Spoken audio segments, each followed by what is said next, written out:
तो पशु योनि में कौन जाएगा? देखो, जो रात के 11 बजे के बाद 3 बजे के बीच में भोजन करता है, ये निशाचर है। निशा माने रात, चर माने विचरने वाले। रात में खाना, रात में तुमको 8-10 बजे तक भोजन कर लेने का नियम। 11 आखिरी है, 11 के बाद भोजन में बिल्कुल नहीं होना चाहिए। ये रात नहीं है ऐसे कि तुम्हारा जब मना है तब भोजन। 11 से लेकर 3 बजे के बीच में बिल्कुल नहीं। शांति से भजन करो, सो जाओ, उपद्रव मत करो। सीटियां बज रही हैं 12 बजे, चलो होटल भी चलते 12 बजे खाने, ऐसे लोग जाते हैं। पशु योनि निश्चित। अपवित्र भोजन, दुर्गंध युक्त भोजन, अभक्ष भोजन, इनको पाने में जो आनंद मानता, रात के 11 से 3 के बीच में भोजन, जो रात में आहार ऐसा करता है उसको पशु योनि मिलती है। जो दूसरों का धन चोरी करता है, जो विद्वान बन करके दूसरों की वंचना करके धन को लूटता है, जो अपने कर्तव्य कार्यों से अनभिज्ञ होकर मनमानी आचरण करता है, जो समयोचित सदाचार का ज्ञान नहीं रखता, वो मूर्ख पशु योनियों को प्राप्त होता है। जो हिंसक स्वभाव का है, जो अपने परिवार वालों को पीटता है, गाली गलौज, थोड़ी सी संपत्ति के लिए मारपीट, ऐसी लड़ाई झगड़ा, कलहप्रिय, कायर, कुत्ते की योनि को प्राप्त होता है। लिखा हुआ है वो कुत्ते की योनि को प्राप्त होता है। जो थोड़े से हिस्सा के लिए भाई बंधुओं को मारपीट, कलह, लड़ाई झगड़ा, इस तरह का व्यवहार, हिंसक स्वभाव, क्रूर स्वभाव, इनको कुत्ते की योनि प्राप्त होती है। जो चंचल स्वभाव, देखो कुछ न कुछ करते जा, बैठे तो पैर हिला रहे, वो मतलब शांत नहीं रह सकते, उनके शरीर में वाइब्रेट होता रहता है।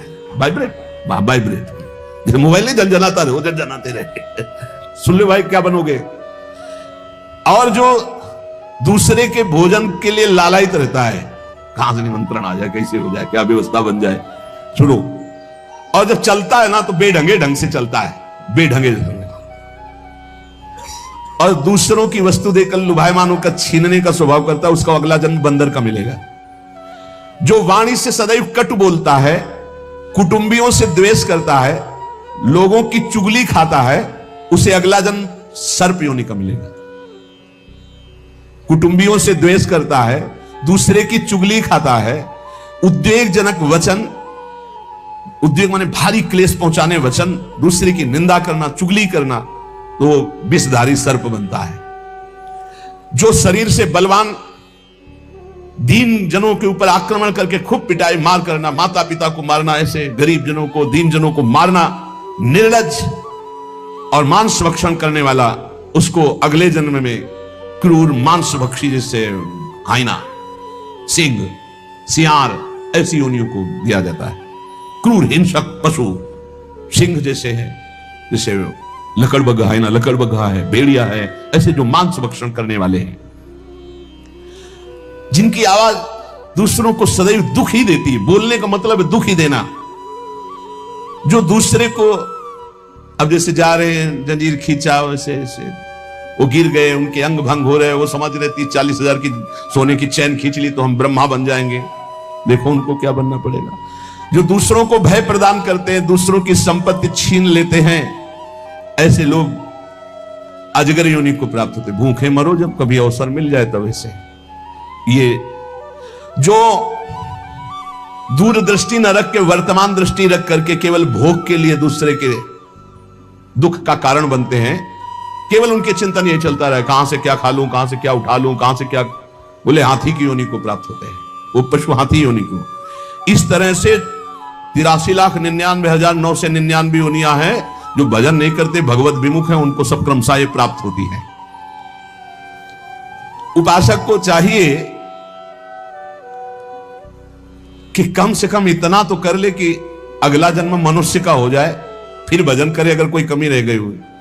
अगर आप नाम जप करेंगे और एक बात ध्यान रखेंगे कि दूसरों को दुख ना पहुंचने पावे, तो पक्की बात है भगवान की कृपा से अगर भगवत प्राप्ति नहीं हुई तो दूसरा जन्म होगा मनुष्य का, और बहुत महान भक्तों के बीच में जन्म होगा। जन्म से ही भजन प्रारंभ हो जाएगा, आप यौवन अवस्था प्राप्त होते होते भगवत प्राप्त हो जाएंगे, काम हो जाएगा आपका। भजन एक ऐसी वस्तु है जो आपको बचा सकती है।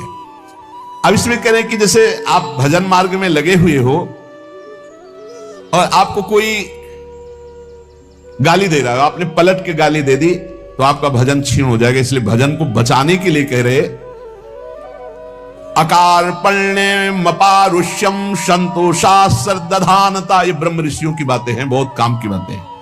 अनुसूया गुरु पूजा दया भूतेषु पैशुनम सद्वीरेश दमः प्रोक्तो ऋषि शांत बुद्धि भी। अकार पण्य माने उदारता। भजन किससे बचेगा? उदार बुद्धि। स्वभाव कह रहे हैं कोमल, कोमल स्वभाव से भजन बचेगा।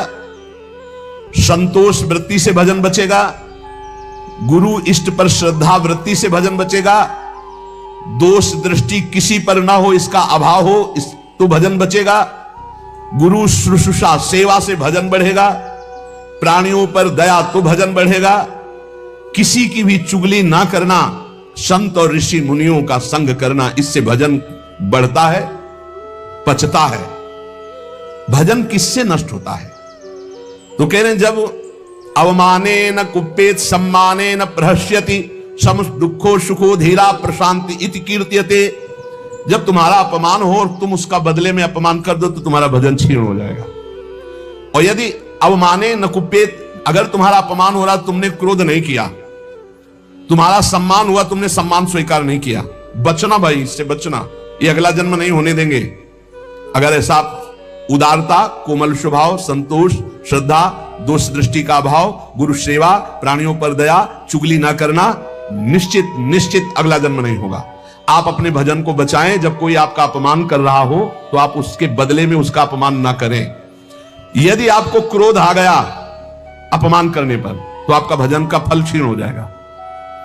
यदि सम्मान हुआ, आप आनंदित हो गए कि हमारा बड़ा सम्मान हो, तो आपका भजन क्षीण हो जाएगा। इसीलिए श्रीपाद भी कह रहे हैं, सम्मानम कलयाति घोर गर्लम नीचापमानम सुधा श्री राधा मुरली धरो बच सके वृंदावन मात्यज।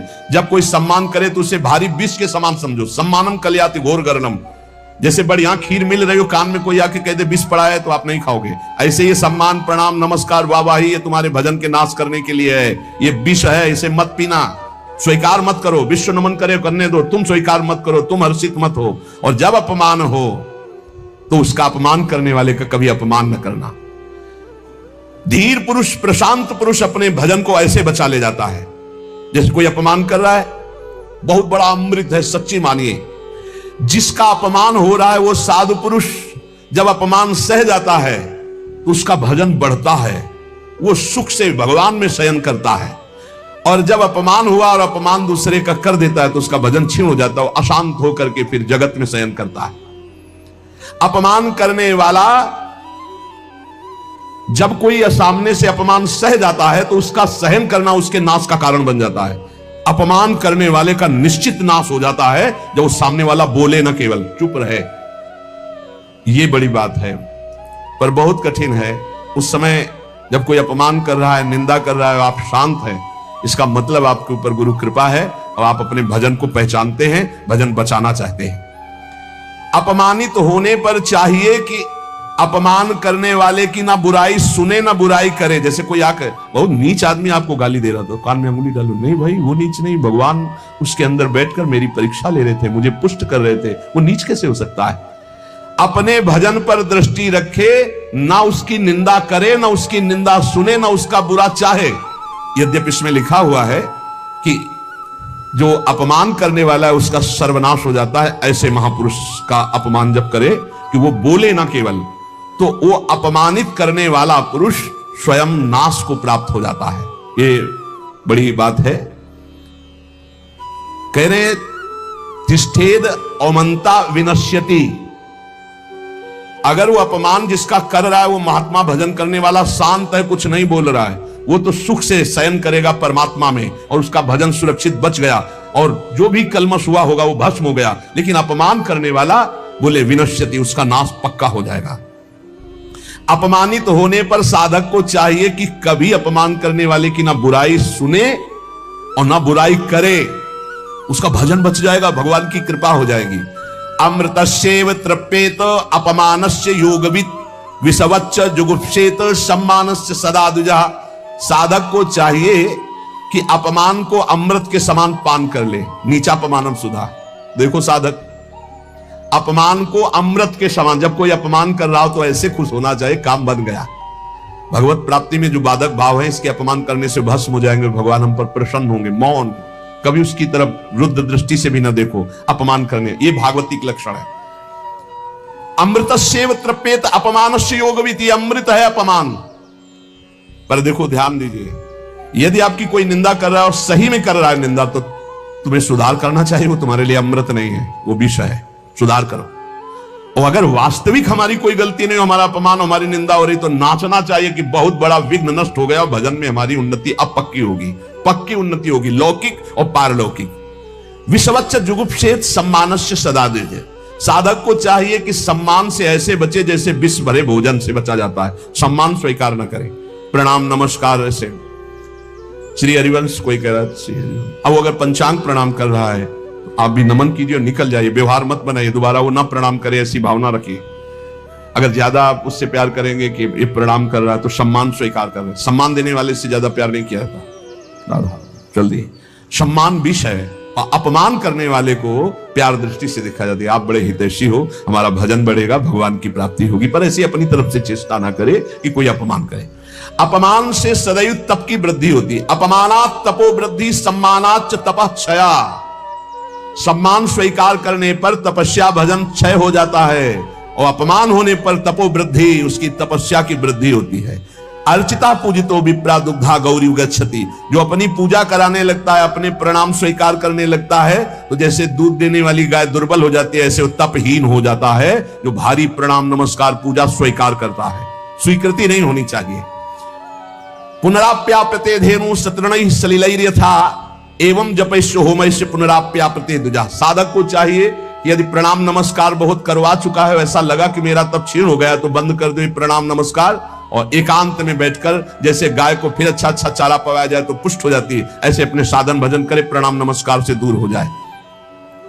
महापुरुषों ने भी ऐसी लीलाएं की जिससे प्रणाम नमस्कार बंद हो जाए। ये सबको भगवत स्वरूप मान के तुम प्रणाम करो, तभी बात बनेगी। कह रहे हैं कि अगर प्रणाम नमस्कार स्वीकार कर लिया जाए तो सम्मानाच्च तपक्षय, उसका तप क्षय हो जाता है। गंगा जी की ही एक ऐसी अमोघ महिमा है कि जिनके दर्शन मात्र से पाप नष्ट हो जाते हैं। गंगा जी मतलब श्रीधाम वृंदावन से इस समय जैसी आसक्ति प्रकट की वृंदावन ने, ऐसी गंगा जी से आसक्ति। गंगा जी छोड़कर कहीं नहीं जाना, किनारे ही जो तीर्थ मिले मिले, कहीं नहीं जाना, नगर में भी ऊपर नहीं चढ़ना, वही जो आहार मिले आहार मिले। गंगा का क्यों, कैसे बताएं क्या परमानंद स्वरूप गंगा जी हैं, जिनके दर्शन मात्र से सारा पाप नष्ट हो जाता है गंगा जी से।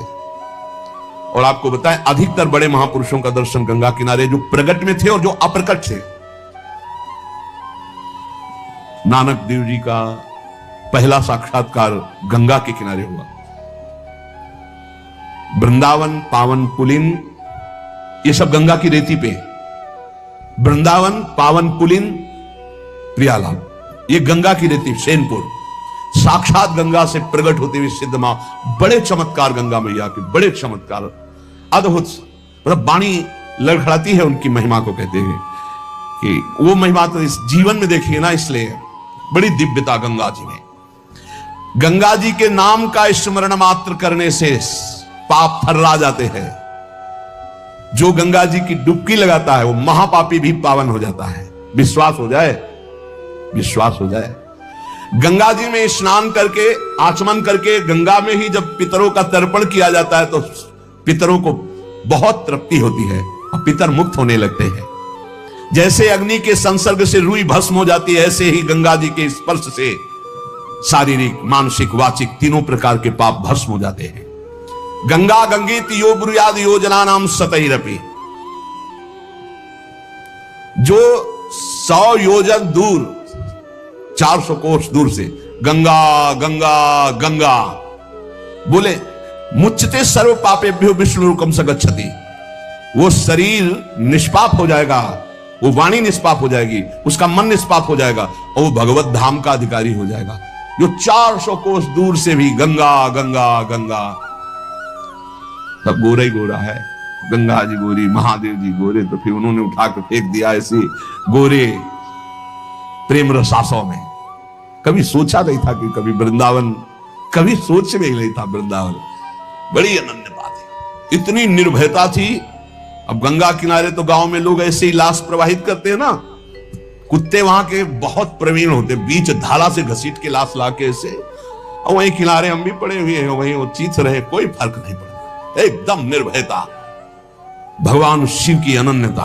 गंगा जी को जब देखते हैं तो एक तो धारा में प्रवाहित होती है, भगवान शिव के जटा में भारी तन्मयता, गंगा जी की विशुद्ध कृपा, अपार शक्ति। कह रहे सैकड़ों योजन दूर से अगर गंगा गंगा गंगा ऐसा पुकार दे तो उसका शरीर पवित्र हो जाएगा, उसका मन पवित्र हो जाएगा, उसकी वाणी पवित्र। कल नरकों का वर्णन हुआ था, आज नरकों से उद्धार का वर्णन हो रहा है भाई।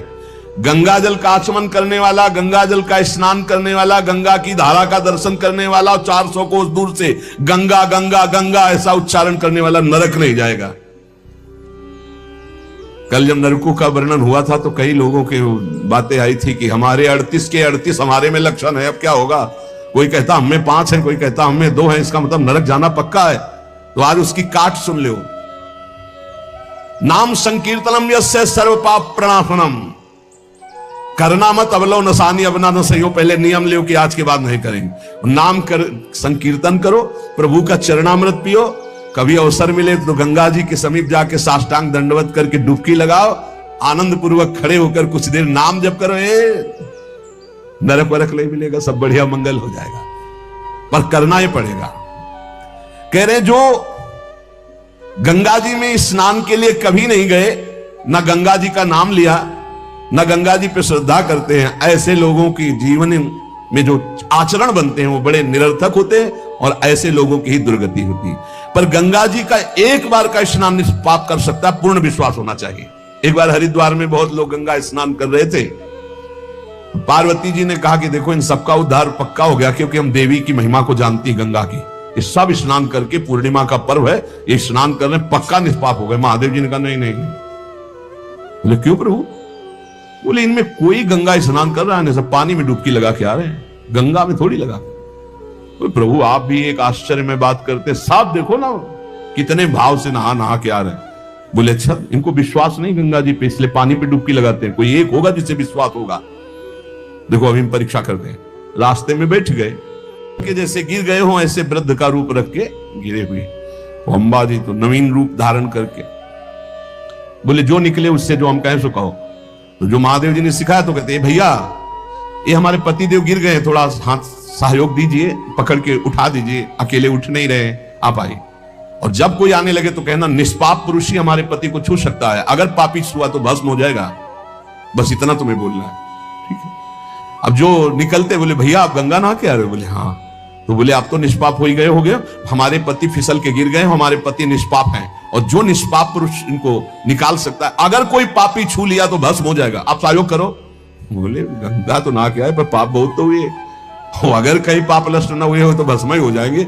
नहीं, कोई नहीं, किसी की हिम्मत नहीं पड़ी कि महादेव जी को निकलवा दे, क्योंकि जहां ये कहती कि अगर पापी पाप तो हुए यार, अब पता नहीं गंगा नहाने में नष्ट हुए कि नहीं नष्ट हुए, बेकार को भस्म हो जाए ऐसे।